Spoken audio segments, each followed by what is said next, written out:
Hey everyone, this is a headline out of Vox.com.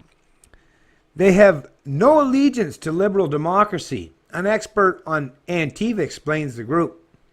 Why a loose network of militant activists is confronting fascists. This is from August 25th, 2017. And well, hey, I'll first say right now, yeah, I'm not no fan of democracies either. Mob rule, majority rule. Not when I recognize that the majority are ill-informed and ill-equipped to assume that task or role of responsibility, right? Duh. But unlike these Antifa fucks or some of these white supremacists or fascists or Nazis or communists or socialists, yeah, I'm at least of the, I'm not going to throw out the baby with the bathwater. While I will completely reject all the premises and modern principles that the political and pundit class espouse, I still recognize that Western values, Western philosophy, at its most purest core, are something very much that I respect, appreciate, and admire. And why I would prefer to live in a Western so-called democracy than I ever would in some of these second or third world countries all around the planet, right? These communists or full-on socialist regimes, or these dictatorial or theological or religiously dominated cults or cultures, right? But it's up to us to, not just carry the torch of our forebears or forefathers. They were all about individual liberty and personal responsibility and accountability, right? In free market economics and fundamentals and philosophical principles. Those people I respect and admire. The modern world we live in today, I won't race down to meet any of these fucking dipshits. These are people that have been educated and indoctrinated into this weird fucking quasi-religious institution called the state. The modern governments today they've rejected all the philosophical principles, endeavors of religious teachings of the past, but they have made the state the new religion, right? And I reject the new religion of the state way more than I do of the old cultures, of the old religion, especially Christianity, because at least God lived outside the realm. God could not come down and smite thee personally, right? You never seen that happen, I guarantee it. Never. Show me a video. Show me some evidence where you have. Never happened, right?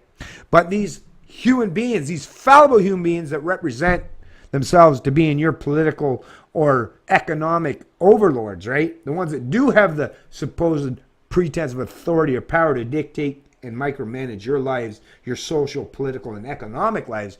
Yeah, these fuckers are dangerous beyond belief because they are fallible humans. They aren't an ideal such as God, right? At least God represents an ideal, right? At the upper echelons of all what morality entails. Human beings can't even come close to matching that.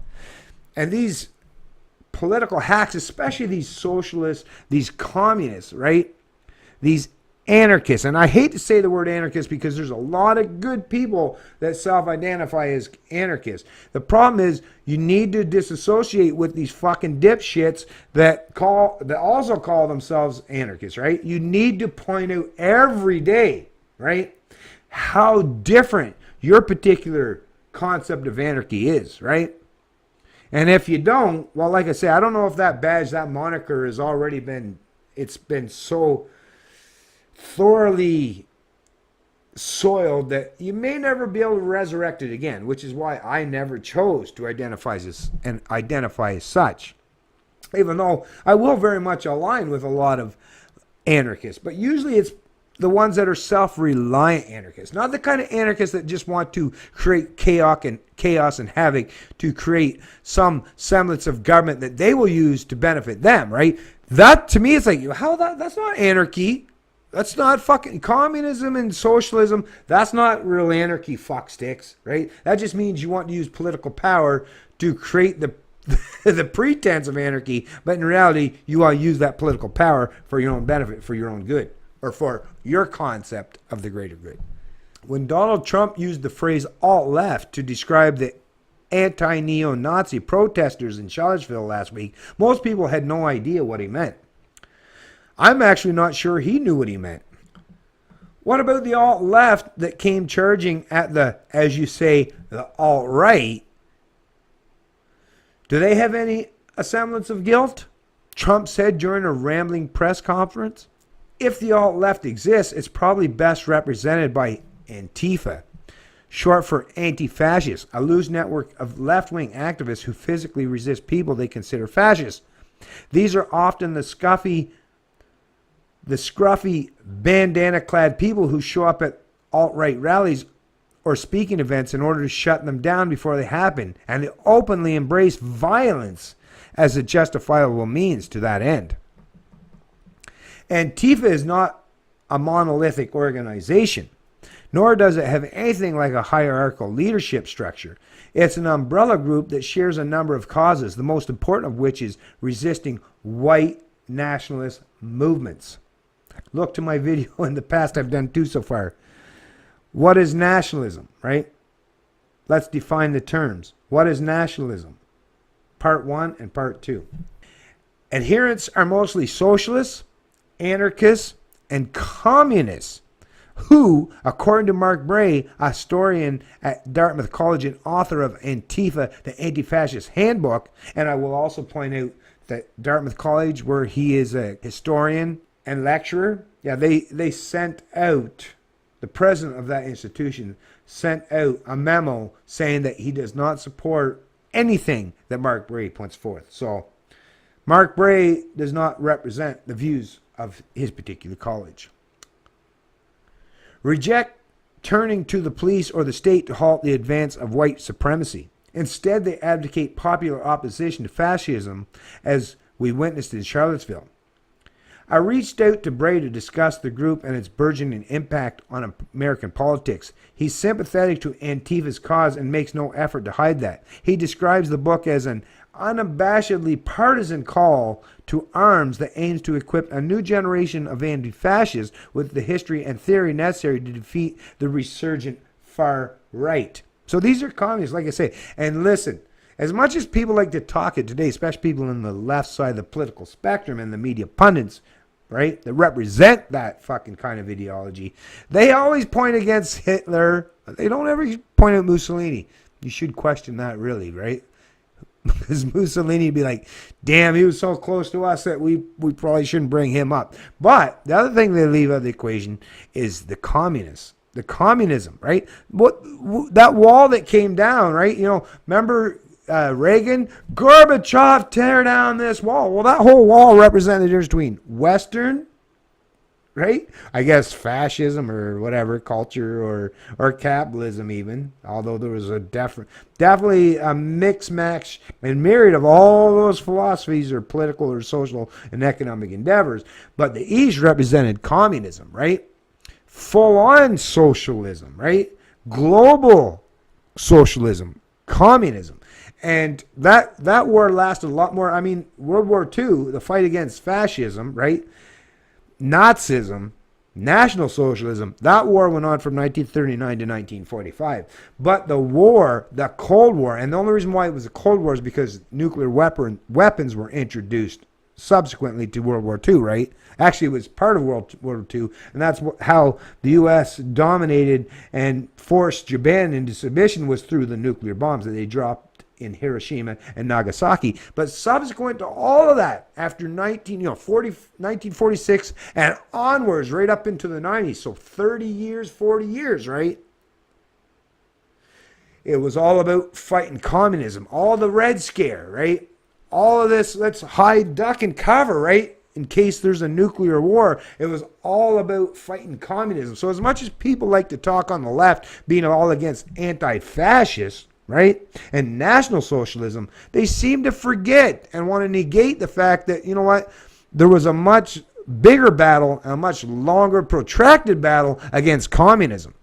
And the reason why the West won that war is because they showed, hey, we got the nuclear weapons too, and we're completely willing to use them. Not we. I sure as fuck wasn't part of that group at any time. But the West said, hey, yeah, we're nuclear powers, and we're willing to fucking use them. So they were like, I got the gun, and I'm willing to use it, right? They're pointing it right at your fucking forehead. What are you going to say then? That's what put the communists in their track. That's what forced them back to retaliate. And that's what caused their whole political and social economic system to implode, was this mutually assured destruction. It wasn't that anyone accepted communism, right? And it wasn't that communism was any better. Even when people say, oh yeah, but they helped us fight. No, they weren't helping the West, because the West took their side, right, of Europe and claimed it as their own.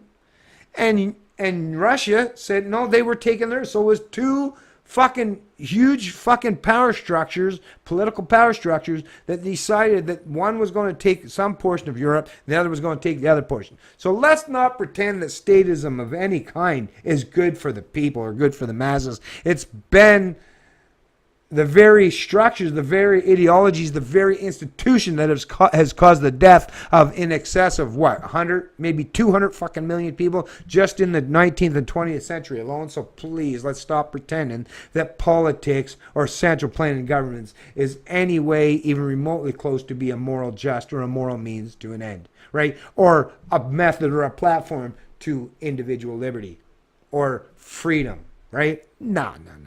This is all about people picking a particular ideology, joining a particular tribe, and want to force and impose their ideology on opposing tribes. That's what it really comes down to. So I'll post a link to this article in the description of the video below. There's not a whole lot left to it, but I mean, let's like I say, I just want to point out first and foremost that fuck all these religious, ideologically driven narratives that are put forth by people on the left and right side political spectrum.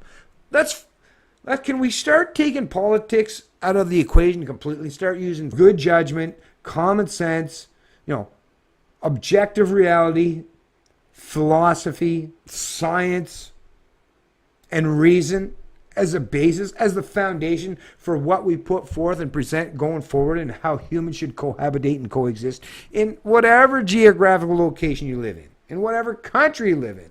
Let's try to push forward and elevate the rest of humanity. Not suppress them, not push them, and not dictate them to the point where they got to force themselves into one successive corner and look at each other as opposers or as opposing teams that they must fight constantly, violently, viciously, right? So that they look like they got to impose. Listen, we can get along and go along the very best as long as nobody has any pretense of authority over each other. That's the big hurdle we all have to get over. If freedom and individual liberty is ever going to flourish or exist in the future, we have to fucking fight off and reject and negate these factions, these political factions, right? These religious cult-like factions that always want to pit one team against the other violently. It's Canadian Libertarian, and I love liberty.